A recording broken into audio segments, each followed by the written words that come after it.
Hi everyone, welcome to our very last lecture video for this quarter, right? And today I will discuss a sample essay from Arguing About Literature. Um, and this sample essay is on page 312 through 314 of the book. And so try to read that before listening to this lecture. And this essay is an essay about a short story, also from Arguing About Literature, and that short story is on page um, 299. Right? It's called Counterparts by James Joyce. That's page 299. Um, and if you have the time, please read that and then read the essay and then listen to my lecture. And so things will make much more sense for you if you do that. But if you don't have the time to do it, you're too busy, whatever, just listen to the lecture and it will also still be helpful. All right. So I'm just going to read through the whole essay, right?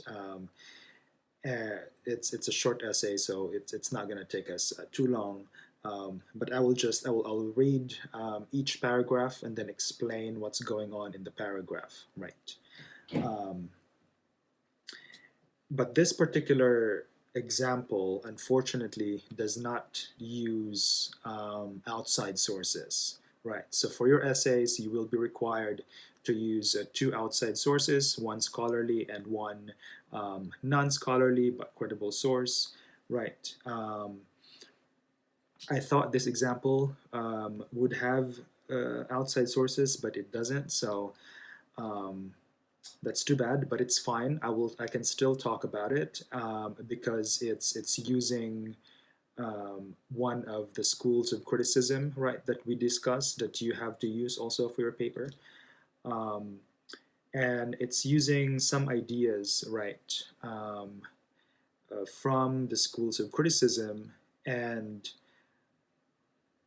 yeah, so it will still be helpful, but I will kind of let you know which part of the essay you might be able to add outside sources to, right? So if you were sort of following um, this format, this essay, right, then you would know when to sort of integrate, right, your outside sources. So I will kind of guide you through that. All right, so this sample essay is on page 312, and it's called A Refugee at Home, right? Um, I will read the first paragraph, and then I'll discuss what it's doing, right? So, A Refugee at Home. It is difficult to argue that Farrington, the main character in James Joyce's Counterparts, should be seen in a sympathetic light. After all, he seems an extreme stereotype of an aggressive, irresponsible drinker. Although his character traits certainly do not conform to our modern standards of mature masculinity, I want to argue that although we do not want to condone Farrington's brutal behavior, we can find it understandable. As an Irish subject in the British Empire, Farrington is more sinned against than sinner, more victim than victimizer. Farrington is not simply an obnoxious male, since his actions can be understood as stemming from his colonial consciousness in struggling vainly against his powerlessness. His frustrations are especially clear in the three spaces Farrington inhabits: his office, the bars, and his home. Right. So that's the first paragraph, right? And I want to kind of uh, I really like this first paragraph because it's sort of it's contextualizing. It's the introduction, right? So it's an introduction, and then the last couple of sentences are the thesis, right? And so it's contextualizing what the argument is, right? And then it has a very clear thesis, I think. right? So Farrington is the main character of the story, and is kind of a violent man, violent towards his children, right? Violent towards his wife, um, and and so the introduction, right, is sort of explains to us that it is not condoning the violence, right, and it's not sort of it is critical of the violence, right, but it's sort of it wants to interpret, right, the essay wants to interpret the character of Farrington, right, in a more sort of complex light, right, understanding him as a colonial subject, right, as um, or sort of interpreting, right, his actions, right, based on the sort of the social and historical context, right, that he is under. And right, and I think that is very clearly stated in the introduction, right, which is very good.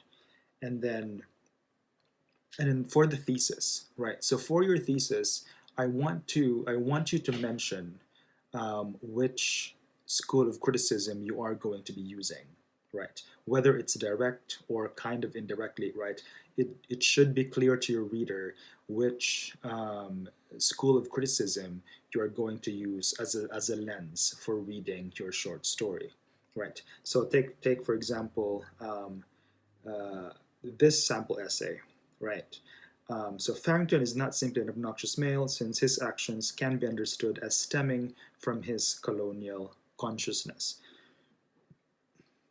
in struggling vainly against powerlessness, right? So so here the writer, the author, right, is not telling us that, oh, I'm going to use, post-colonial theory to interpret Farrington, right? She's simply saying um, that she wants to understood Farrington's actions as a product of his colonial consciousness, right? So that is a good way of indirectly telling us that she will be using the lens of post-colonial theory, right? Because post-colonial theory sort of deals with um, colonial history, right? It deals with colonial history. It deals with colonial subjects and colonial consciousness, right? So I know right away that she's going to be using post-colonial theory to read to interpret the short story, right? So I think that's very good, right? And then the last sentence, right? His frustrations are especially clear in the three spaces Farrington inhabits: his office, the bars, and his home, right? So it's clear, right, how she's going to sort of to analyze, right, Farrington's colonial consciousness, right, using the spaces that is being used, the spaces that are being used, right, in the short story, which is specifically the office, the bars, and the home. Right. So it's a very detailed, it's a very clear, it's a very direct thesis, right? And I think you should sort of imitate this kind of structure, right?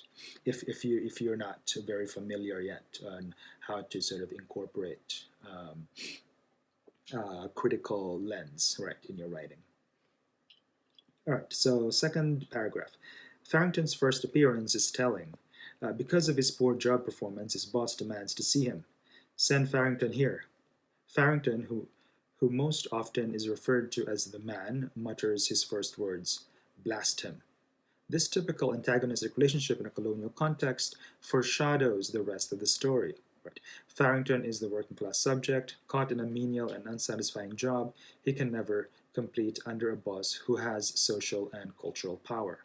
This counterpart relationship is similar to the positions of Ireland and England, where the colony is disparaged and oppressed by the empire. In his office, run by Protestants loyal to the British, Farrington is ironically tall and of great bulk. Right. While his boss, Mr. Allen, is a little man whose head, pink and hairless, resembles a large egg. Farrington's only asset. His size and strength is irrelevant because he is so economically and socially weak. This disparity only increases Farrington's frustration and precipitates fantasies of violence against the oppressor when Mr. Allen rebukes him.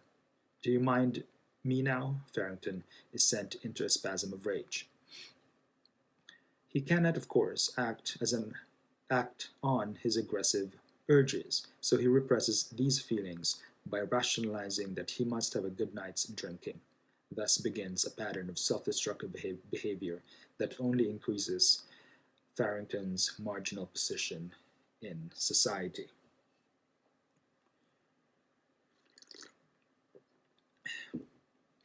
Right.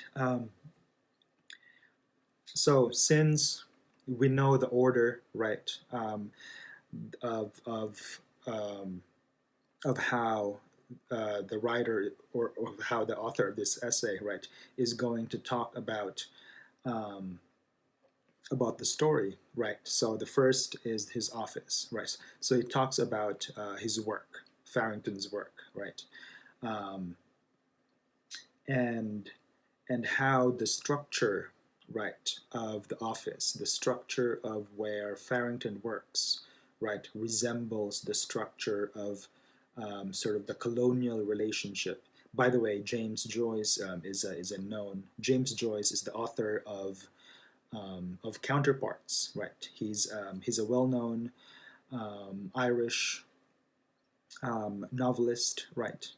And and he writes a lot about sort of the post or the colonial relationship between England and Ireland, right? And he writes about language and uh, the sort of the oppression of Irish people, right, under British rule, right. Um, and so that is the kind of context, right? Um, but yeah, but so this essay, right, is arguing that the the the the power dynamics, right, that is happening in the office, right, Farrington's position and the way that he sort of he is powerless, right, to his bosses. He as an Irish man is powerless, right, compared to his bosses, right, who sort of follow the British rules and Protestantism, right, um, and so the essay is arguing that the power dynamics within the office, right, resembles that um, um, of the colonial relationship, right, between England and Ireland, right, where um, England, right, sort of oppressed um, Ireland during their sort of colonial history, or during the colonial rule, right. Um, and so yeah, that's a really good way to sort of to talk about sort of colonial relationship, right, or to use post-colonial theory, right. And so in this part of the essay, right, it would then be good to um, if you want, right, to use a historical context, right. So maybe you could use outside source using encyclopedia, right, of the colonial history um, between England and Ireland, right, and then incorporate that into into this paragraph, right, where it's talking about that history, right. So that would be a good time to use, one of your outside sources, right. In this case, I think an encyclopedia. You could find a historical book if you want to cite, but I think encyclopedia would be enough, right, to just give us a little information, right, of the historical context, right, and then maybe you can use, a couple of quotes, right, from the encyclopedia to kind of just to strengthen your argument here about that link between the office and the colonial structure, right? Power structure. All right. And then on to, and then notice too, right, that the close readings are still there, right? This kind of close reading, quoting from the short story, right, and then analyzing the short story, that should still be there, right? Like this is a short essay, right? So I think like the amount of close reading here should be kept, right? And the only way that you can do if you are copying this structure, right, is to just add, right? You would be doing the same amount of close reading. All you need to do is add quotes, add your outside sources into this essay, into this length of an essay, right? So yeah, so pay attention to how they're using quotation and how they're close reading here and analyzing, right? All right, third paragraph. Farrington is so uncomfortable at work, a post-colonial condition known as being unhomed, that he cannot concentrate on anything but drinking. He seems quite unsuited for the tedious task of copying legal documents, staring stupidly at the last words he has written, knowing he will never finish this task, never advance, never get anywhere. Farrington is paralyzed by his alienation.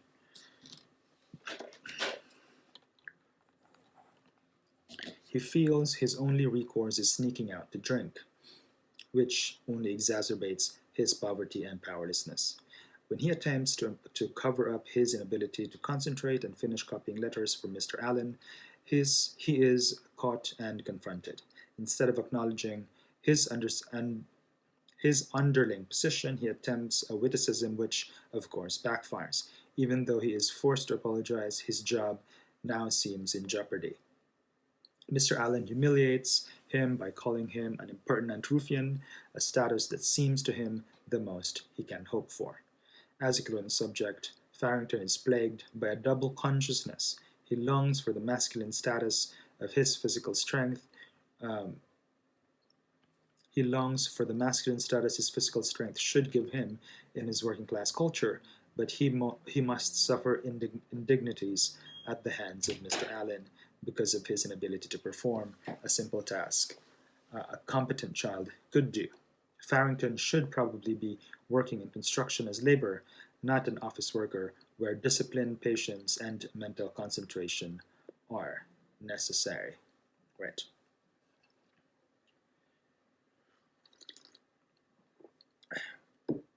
So again here, right, the second space that this essay is using is the bars, right, and how and sort of Farrington's drinking habit, right, his alcoholism, right, and so the essay, right, is arguing that all of these conditions, right, of powerlessness that he suffers at work, right, sort of he Farrington sort of, I guess, tries to cover up, right, by drinking, right, and that, right, being constantly drunk, being constantly hangover, right, makes him sort of unable to perform his job. So he's in this cycle, right, of being constantly powerless, right, because he's driven to alcoholism by by his job and by how he is belittled, right, at his job, and then being a drunk, right, makes him incompetent at his job, right. So it's kind of a cycle that he's going through that he cannot seem to get out of, right. um, and so notice there are three terms here, right. First is unhomed, the second is alienation, and the third is double consciousness. right? So these terms are actually terms from post-colonial theory, right? And so this essay is arguing, right, that Farrington is unable to be productive, right, because he sort of he has he seems to be completely displaced, right, wherever he is, right, especially right at his job, and so unhomed is a term that is kind of linked to Homi Bhabha, right, who is a very well known um, post-colonial critic, right. Alienation, also a lot of post-colonial critics have sort of used the word alienation, right, to describe the colonial consciousness, right. Um, Double consciousness, right, is a term popularized by W.E.B. Du Bois, an African American scholar, right, who first wrote about the black consciousness, right, in America, and how sort of African Americans had to have two ways of being aware in the world, right? Being aware as a racial subject, and being aware of their place, right, in the larger white society, right? And so these terms, right, are terms from post-colonial theory, right? And so what you could do, right, if you were integrating or if you were using outside sources, right, which in your case you have to, right, you would just take one of these terms, right, and use your outside source to um, to describe more these terms. Right. So, for example, Farrington is so uncomfortable at work, a post-colonial condition known as being unhomed, that he cannot concentrate on anything but drinking. Right. And then the next sentence would then be unhomed, as Homi Bhabha describes it, is, quote, blah, blah, blah. Right. So you'll give us a quote from your research, right, describing what is unhomed. Right.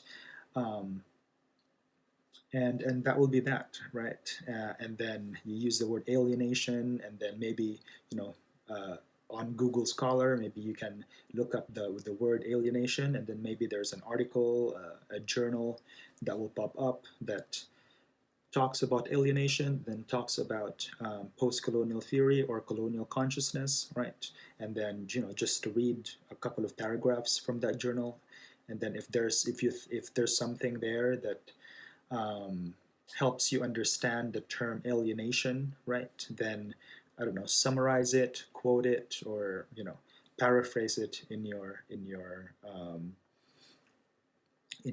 paper, right? So the same with double consciousness, right? Give us an outside source that will sort of speak of. So it's very important, right, to find keywords, right? Once you've decided which um, which critical lens you're going to use, right? Um, so once you find keywords, right, um, and then you can kind of you know what terms to describe and how to describe them, right, and how to use them in terms of interpreting or analyzing your chosen story. All right. Next paragraph. When Farrington finally leaves work, he expects to find some solace in the Dublin pubs. He has hawked his watch, drinking money, a clear indication of how desperate he is to escape the confines of regimented office work. The camaraderie of Paddy Leonard and Nosy Flynn is temporary, and Farrington is not home in these public spaces either. He runs out of money he would have spent drinking and womanizing, and he is finally humiliated by another small British man. Called on to uphold the national honor, Farrington's loss in an arm wrestling contest with Weathers leaves him full of smoldering anger and revengefulness. He is humiliated and discontented. His heart swelled with fury. His longing for escape from the confinement and disappointment of work has taken a disastrous turn. Farrington's already damaged self esteem is degraded, and his repressed anger at his oppressor is near the breaking point. Perhaps his self destructive behavior can be redirected at his home, his last possibility for comfort and acceptance. Right. So again, right, continuing on with the pattern of Farrington's alcoholism and the way he sort of finds comfort in drinking alcohol, going to the pubs, right? But even going to the pubs, right, he still feels defeated and belittled, right, by his friends and by people there, right? So even at the pubs, he can't win, right? And so now he must go home, right? For the unhomed colonized, however, this is not to be. Farrington enters the kitchen to find it symbolically empty, the fire nearly out. His wife is at the chapel, his 5 children in bed, and his dinner is cold. His agonies continue. Having internalized the humiliation suffered at work and in the pubs, Farrington has no resources left, and so in a bitter irony, he beats his son for not attending to the fire, striking at him viciously with a stick. Take that, you little whelp. Farrington, the oppressed, becomes the oppressor. His role as provider and protector is cruelly turned upside down. Farrington compensates for his defeats at the hands of Mr. Allen and Weathers by beating his son, and in doing so mimics the cycle of oppression prevalent in countries dominated by empire. Right? Farrington is not only a cog in the bureaucratic wheel. At work, he is also a pathetic but understandable cog crushed by the wheel of power, even in his own home. Right. So so the last space, right, that this essay analyzes is the home, and how at home it seems that because of how much, right, Farrington has gone through um, in, at work and at the pubs, right, he then goes home, and that is the only space that he seems to find power, right, power over his children. um, and so then, like, all of his anger, right, seems to be sort of channeled um, to his children, and he ends up beating them up, right. And so this essay, right, argues that that violent, in the introduction, it's made clear that it doesn't condone that violence, right, but it sort of it understands, or it sort of interprets that violence, right, as violence that mimics, right, to quote here, that mimics the cycle of oppression prevalent in countries dominated by empire, right. So all of the social sort of power structures, right, that oppress people, right, then sort of are channeled at home, right, and are repeated at home in these sort of colonial spaces, right. And this idea um, of how the colonial subject, right, mimics the cycle of oppression, right. That's something that Frantz Fanon, who wrote Black Skin, White Mask, right, and that's there's an article at the bottom of the prompt, right. There's an article there by Frantz Fanon that you can look at, right. And he is very much interested in um, in thinking about how the sort of the power relations, right, within um, in the relationship, in the colonial relationship, right, or the power structures that are introduced in colonial spaces, right, are being repeated by colonial subjects, right, and the violence gets repeated, and so on and so forth. And so Fanon would be a good source if you're interested in something like that, right. So yeah, so those would be the ways, right, that you can kind of integrate outside sources, right, by using keywords, by using concepts from from your sources, right, and make sure you have a good understanding, right, of the basic keywords, of the basic concepts, right, and then I want to sort of see that you know how to explain these concepts, and then you also know how to link these concepts to your argument and to the ideas, right, that you are trying to make sense of in in the short story, right. So so I think that's it for now. And if you have any questions about this, just show up in tomorrow's lecture or tomorrow's meeting group, right? And we can talk more about it then, or you can email me. Right. All right. Bye.